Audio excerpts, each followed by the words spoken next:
The Red Sox are the definition of average right now, but does that actually make them good?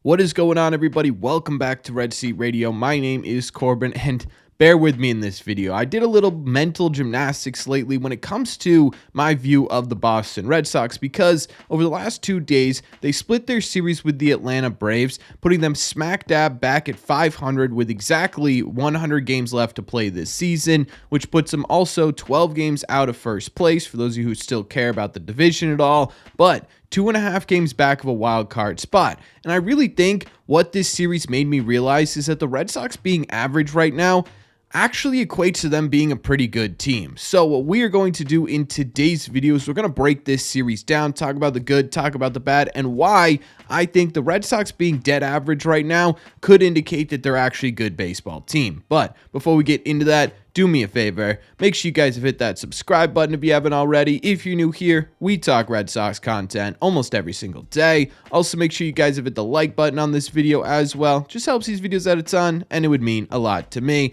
Don't forget, you can also get these episodes available everywhere you listen to podcasts. You can click the link in my description to head over to Spotify or Apple Podcasts, or you can head over to your favorite podcasting app and look up Red Seat Radio to listen to this episode on the go. Thank you all very much for clicking on this one. Let's get into it. This series, much like the season in general, was the tale of two completely different games. The first game saw really kind of bad performances all around from the Sox. Cutter had another pretty rocky outing, going 6 innings, allowing 4 earned and 6 total runs, walking 2 and striking out 5. He is just flat out in a funk right now. He's not generating that weak contact he saw at the beginning of the year. He's still getting those swing and misses when he needs to, but that's the big difference. People are making a much more solid contact against Cutter Crawford.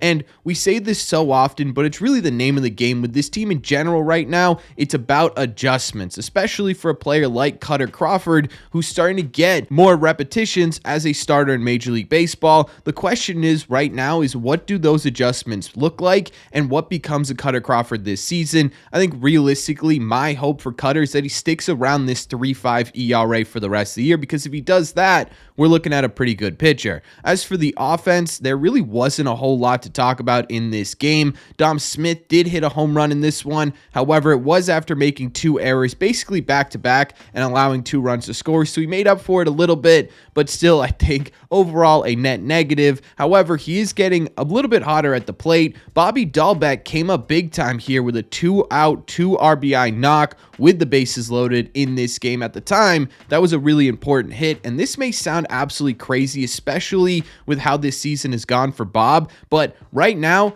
I don't think it's the worst idea in the world, especially with guys starting to get healthier, to maybe keep Bob up here and DFA Garrett Cooper, who's just been doing absolutely nothing for the Boston Red Sox. The second game of this series, though, was maybe one of the best games the Red Sox have played this entire season. Nick Pivetta took the mound, who really, before this game, struggled against the Atlanta Braves historically, and he went out there and had one of the best starts of his career and of the year so far. He went 7 innings, allowed just 1 singular hit, no runs, while striking out 9. This was a big start from Nick. He had been struggling in general a bit lately. This was a good offense that he shut down. It's not like he went out there against the Oakland Athletics or the Chicago White Sox and pitched this. This was against the Atlanta Braves, one of the more deeper lineups in the entire sport. Hopefully, this gets his confidence all the way back up, because lately it hasn't been super high. Over the last couple of starts, I've been really optimistic about Nick Pivetta, and going forward, I'm going to continue to be until he proves me wrong. The offense had a fantastic day in the second game.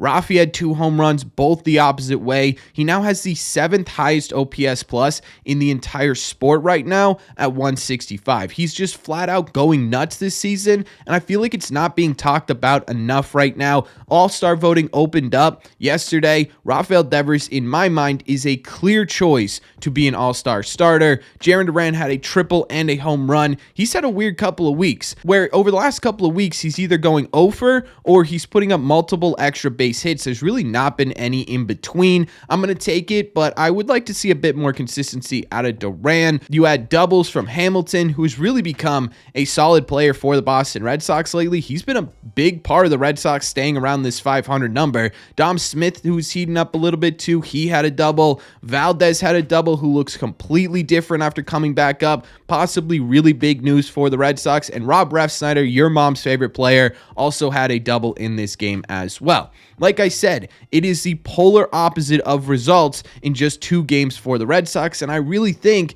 that's just sort of been the summary of the Red Sox 2024 season. Bringing it out into a broader scale, the Red Sox will win 3 games, they'll lose 3 games. They'll have a hot month, they'll have a cold month. They've been the exact definition of an average baseball team by basically every single metric, right? Especially when it comes to win-loss records. So you may be sitting there saying, Corbin, how does this possibly equate to the Red Sox being a good baseball team? And I'll tell you exactly why.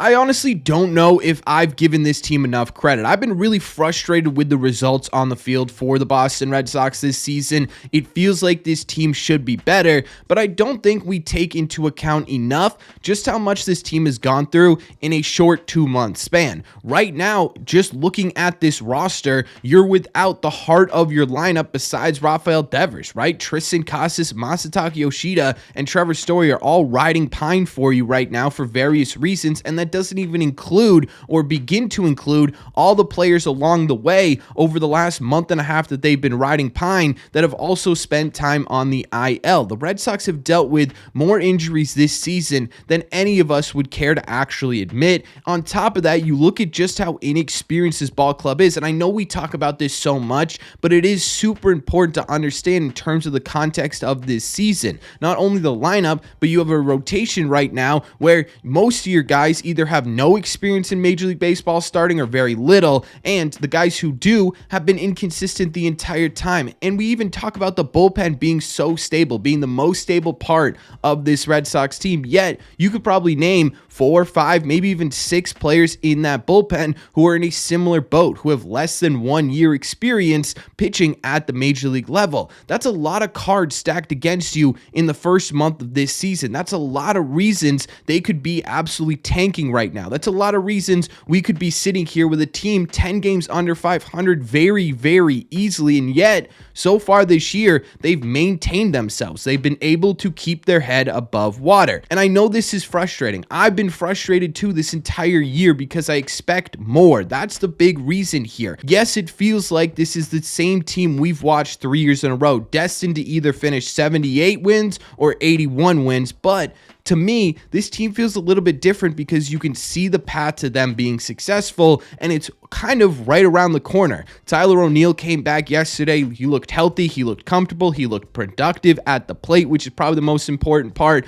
Masataka Yoshida is making his way back. Tristan Casas gave us an update. He's only about a month away from hopefully returning to Major League Baseball. And again, that doesn't even include guys like Willier or Romy or Vaughn, who are also making their way back to this Red Sox team right now. You take a look at all those guys who are coming back from the IL, and you sit there and you think to yourself, how many more wins would the Red Sox have had they been healthy? The Red Sox right now, despite the fact that they have a Frankenstein-like roster, are 500, but more importantly, they're 2.5 games out of a wild card spot. Do you really think that this team, with all those guys being healthy, can't win 3 more games than they're on pace to win right now?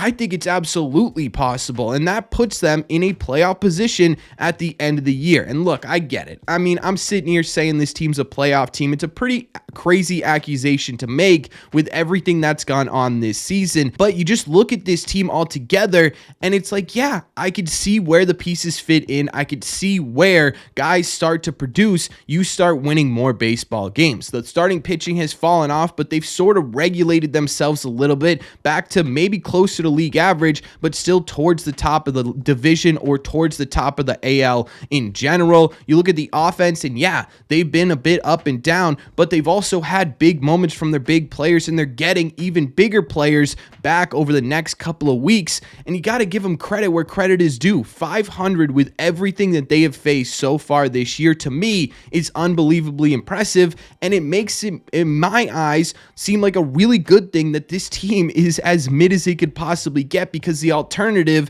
would have been to lay down and die and sit here in May and be like, well, all right, time to start talking about prospects, the trade deadline, and next offseason. Instead, we still have a glimmer of hope that while they're fully healthy, they're a much better ball club than they are right now. And to me, yeah, that makes them a good baseball team. They are exceeding expectations right now. And I know this is a lot to just assume out of one series, but I've really been sort of going over the last few weeks. And while being disappointed, obviously, in what they've been able to do, you have to take everything into consideration. Looking at the bigger picture, this team may actually be pretty good, but that's just my opinion. So let me know in the comment section down below, what do you think? Do you think this Red Sox team is a good baseball team or has the potential to be a good baseball team? Is there any indication to you right now that this team could be above 500? Am I talking out of my butt? Am I saying things that you believe are absolutely untrue? Let me know all your thoughts